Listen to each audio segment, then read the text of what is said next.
talk to Gage. What is the perfect length for a video game? In this video, we're going to discuss this topic, and I have some thoughts on this subject as well, and I want to share them with all of you. When I was younger, I did not care about game length. It was just not something that really mattered to me at all. But how many times have you heard this? But as I get older, I have less and less time for games, so I only play the games I know I will enjoy. I just get bored with games much easier these days personally. You know, I do have more time than the average person. That's why I'm able to make so many of these videos here on the internet for you guys. But yeah, so for me, I just find myself not as interested in playing most games. I find myself just getting kind of burnt out of them much easier. And part of that is just because I feel like I already understand most games going into them. You know, it's the idea that so many people compare games to each other. There's less innovation nowadays than there once was. That is why I like immersive games or immersive elements in games. To me, it challenges me more and it takes more thought than just playing, you know, a game that I'm already pretty familiar with or familiar with the different systems in it. And like I said, they just take more conscious effort and thought to play through them. So I want to play the kinds of games that keep my attention. That's first and foremost for me personally. And recently, an example of this was Amnesia: The Bunker. I played this for the first time just a couple weeks ago, and it was absolutely phenomenal. I think it's a freaking masterpiece of a game, if I'm being honest. I just found it so immersive and sometimes even cinematic. A lot of it just wasn't scripted, and it was just such a cool game because a lot of the puzzles in the game they make sense. You know, it'd be like a locked door, and there's different ways you can progress, you know, and I find that stuff so cool. You know, you could like throw a heavy object at the door, a wooden door, to like break it, or you could get a larger weapon and shoot it, or like throw a grenade and blow it up. Things like that are just super, super cool to me. And so yeah, that was awesome. And that game is 4.5 to 10 hours long. Took me 10 hours, but how long to beat lists it for 4.5, so do with that with what you will. Another example is Call of Duty 4 Modern Warfare. And now this is probably not the first thing a lot of people would think of. However, it's my favorite campaign in the Call of Duty series for how it tried to keep everything a little more grounded and realistic in its presentation. And that game is only 7 hours. And then another example I will always try to bring up whenever I get the chance is Peter Jackson's King Kong, which is 6.5 hours. And again, that's another game that, you know, has no HUD and it prioritizes immersion over anything else. So yeah, games like that are just super cool to me. If I play something boring and it's like 10, 20, or even more hours, then I likely won't finish it. You know, if it's just not fun to me, I'm like, why would I keep going? And there's the sunk cost fallacy, I believe is what it is called, where we have this urge to finish something even when it just doesn't make sense to if we're not enjoying it, but we feel like we've invested so much in something, so we might as well see it to the end. I'm trying to separate myself from that a little bit more. But anyways, all of this kind of begs the question then, what is the best length for a video game? It depends. Boring answer, I know.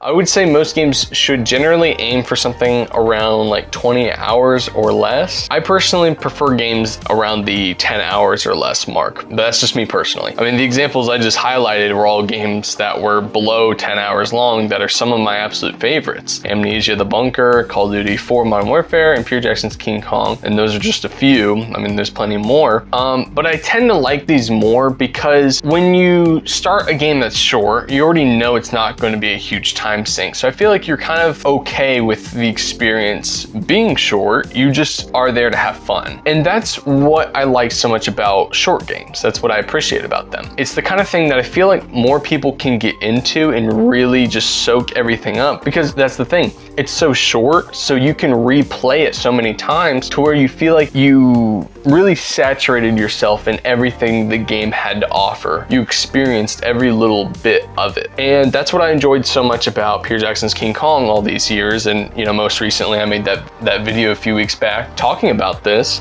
when I replayed it again. And what I liked so much is that the game is so short that you can just run through it just every once in a while whenever you want. And I just feel like I've experienced so much more of that game, and it's just created in me a larger appreciation for it. And that's something that longer games just don't get as easily because it's stretched out so much. It's hard to experience absolutely everything, every little detail the story or gameplay has to offer, because there's just way more of it.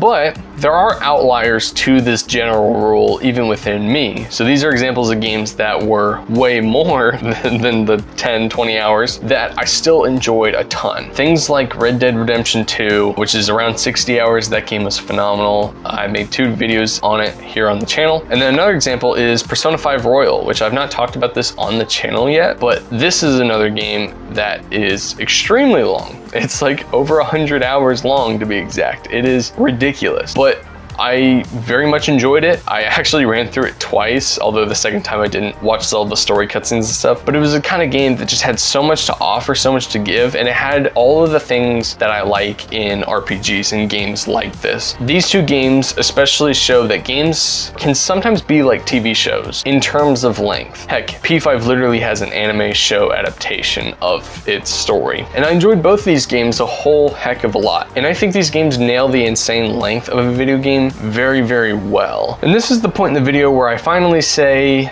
none of this matters that much. A majority of games will be the length they're going to be regardless of what we say. And honestly, developers will hopefully dedicate as much time that is necessary to their games. And what I mean is that if that means the game is 10, 30, or 100 plus hours long, then that is just how it should be, because that's the vision that they set out to make. And that's what I want devs to ultimately pursue, is just make the game that you set out to make. Make the piece of art that you felt like deserved to be made, and give it as much time as it needs, depending on what the experience is. What I will say also to you as the viewer is, I've highlighted games on kind of both sides, but I really don't want any of you to be afraid to start a long game just because it's long.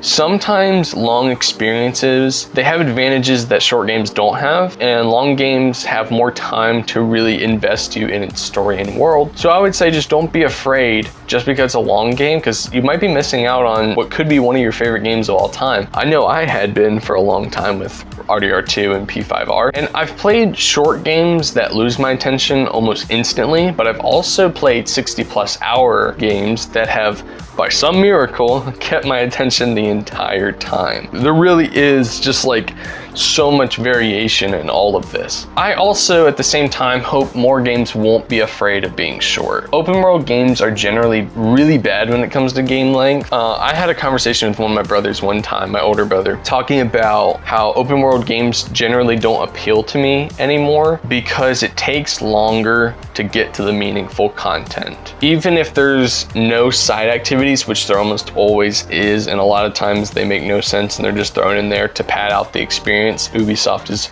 extremely guilty of this. Even if they don't do that, there's still so much downtime in between missions, if you will, like the important stuff, and it just takes longer to get to it. Versus a linear game, it's just constantly moving. It's very heavily dictated, the level design and the path that you're supposed to take. And yeah, you lose some of that freedom, but at the same time, it's tailor-made to be fun. And I feel like that's just more appealing to me generally, because it gets right to the point a lot faster of like, this is the fun game that we have. Another game that just crossed my mind, I figured I'd throw it in this video to mention it, is Bright Memory Infinite.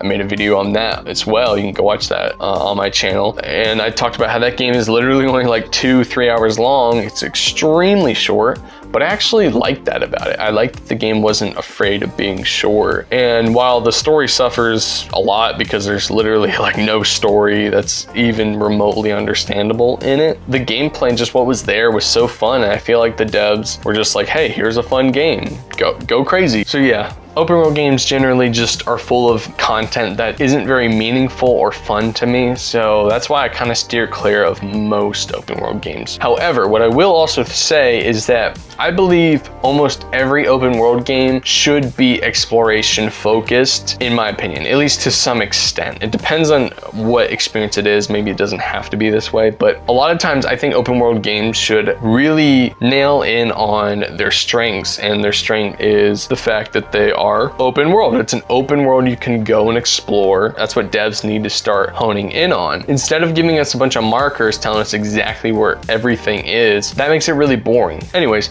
shorter games generally get you to the more meaningful content much faster, which again, like I said, that's the reason why I'm so into them. Sometimes an idea a developer has can't be stretched for a long run time, but sometimes it can. It just depends on what their idea is. And like I said, I think they should dedicate whatever time is necessary to fully fleshing out the ideas that they had going in to the creation process. But you know, at the end of the day, I have my preferences, but I'm also always open-minded about video game length as well. Because like I said earlier on this video, I'm much more about like 10 or sub 10 hour games around that kind of mark, because I feel like they get to the meaningful content faster and they're games that I can have fun in replaying them. I would rather have a game that I can replay that's really fun than a game that's like 60 hours long with like a 20-hour period in there that's just not fun to me. But that's where I throw this topic to all of you. What do you think about video game length? Discuss it down in the comments. Let me know what is your kind of preference when it comes to how long a game is, and you know, tell me what you thought about the video. If you enjoyed it, I